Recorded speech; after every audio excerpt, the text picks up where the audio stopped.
Welcome to another one of my videos. Today I want to talk about something that's not quite as much having to do with paraplegia, but it was a story. It's a different kind of story. It's a story about when my second book, my second YA book, which is young adult, Werewolf came out after the first one was called Fang Face. Uh, I was doing a lot of speaking in schools, and I was getting invited to a lot of them. I'm pretty immature, so I connected really well with the junior high school students, particularly. And there's one school in a northern suburb of Chicago that invited me to come up. They paid me, and they wanted me to speak to each grade level separately. So there were four grades, and I would speak to two before lunchtime and two after lunchtime. And they did that. I guess I couldn't fit them all in one area. So I basically did the same speech to four different times in there. So the first time I did it, and what I talked to them about was writing humor and putting humor in books and how to include it, because there are techniques and things you can use. You don't have to be naturally funny, but it does help to have that. But there are tricks that you can use too, and so I had a lot of fun teaching these tricks. And so I'm talking to these kids, and I did my first class, then I did my second class, and then it was time for lunch, and the teachers came and they told me, okay, we've got lunch coming in, and we'll eat lunch here while the kids are off having their lunch.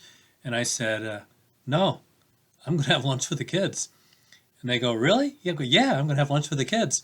So I go to the lunchroom, and as I come into the room, so, it's just half the students had seen me already, and they saw me come in, and you can see they're all looking and all, intrigued to see what I was going to do. Then they see me get in line, at the lunch counter, and then they got even more excited.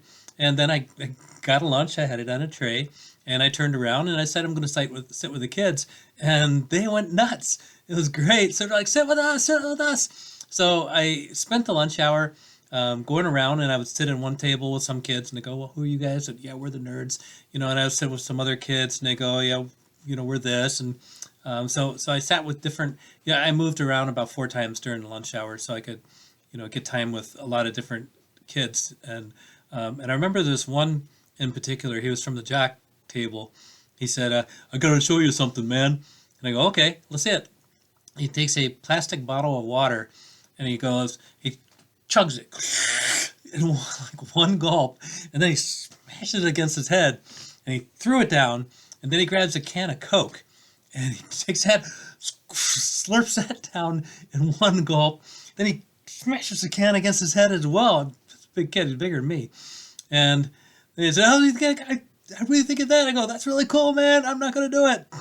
So anyway, when I went into the third class, or when I went into the third session after lunch, I told the kids about this kid, and a lot of them had seen it going on, and I said, "But I can tell you what he's doing right now.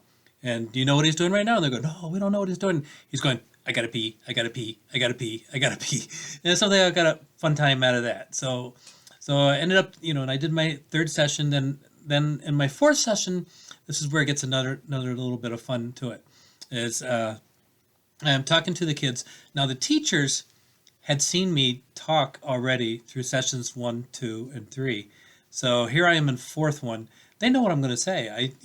I phrased it pretty much as, although I did learn that the younger kids, when you say something funny, you have to make it, so the younger grade, you have to smile and let them know that it's a joke, because they might not get it. If you say something with a straight face, they may not understand the humor, and they go, "Are we allowed to laugh now?"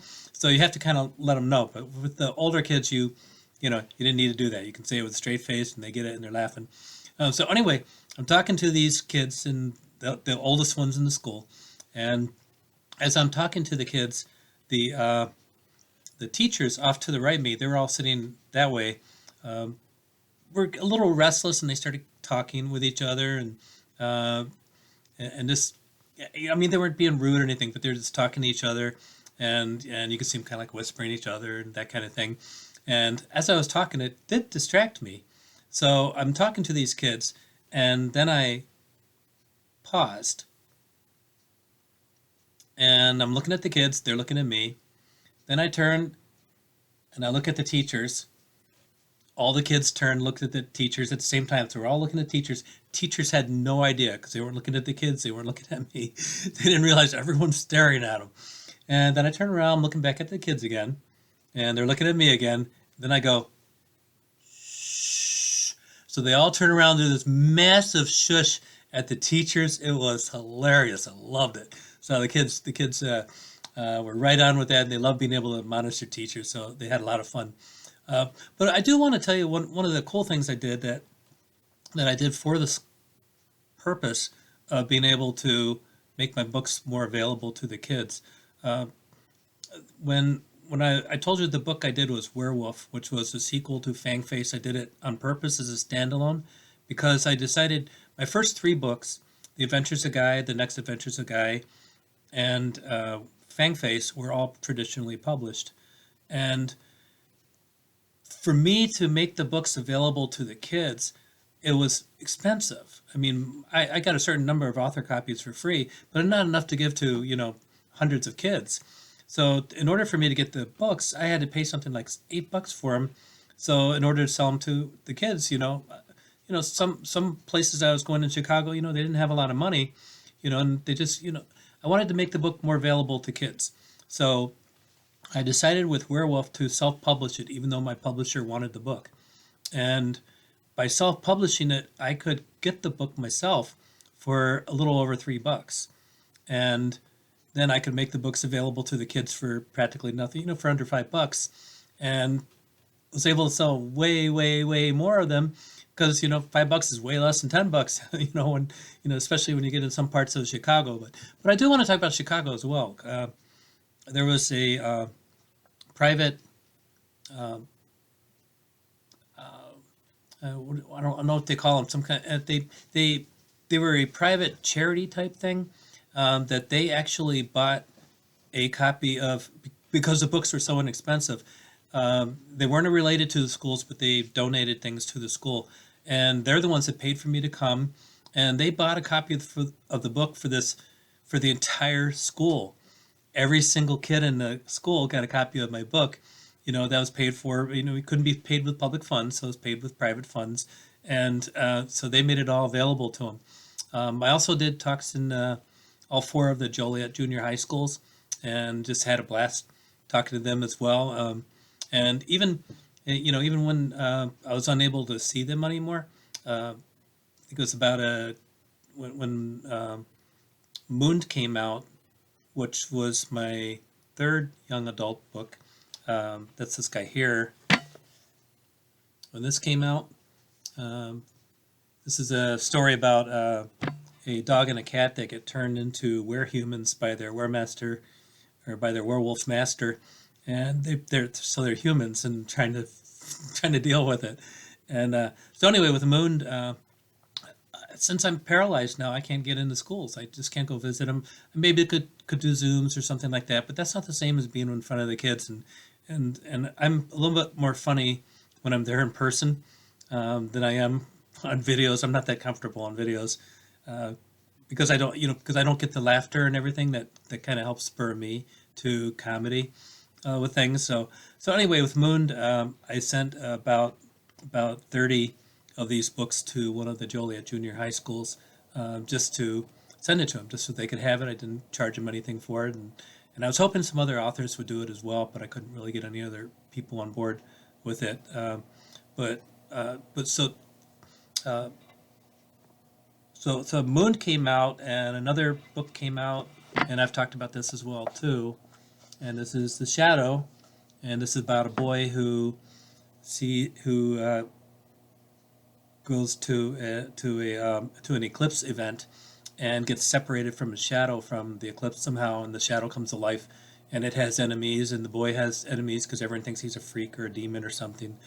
So I'm still putting my young adult books out, but I just can't go out to schools and support them the way that I used to be able to do it, and that's one of the most sorrowful things that is wrong with me being a paraplegic. Someday in the future, maybe I can figure out some way to do it again.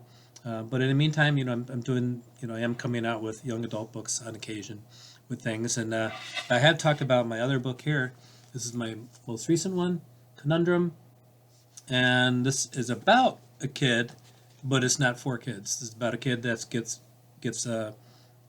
kidnapped by a person who is just out of money and desperate, to come up with money, and he's going to hold the kid ransom. And so it's a fun story that way there, but it doesn't have the comedy that my other books do.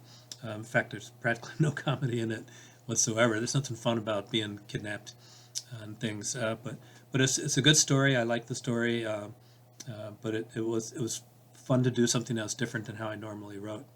So anyway, I enjoy talking about this today. I did want to talk about why I self-published a book instead of doing it traditionally published, and now self-publishing, I do it more often because I'm not sure I can impress agents or publishers by my ability to back up a book by going to book signings and things like that.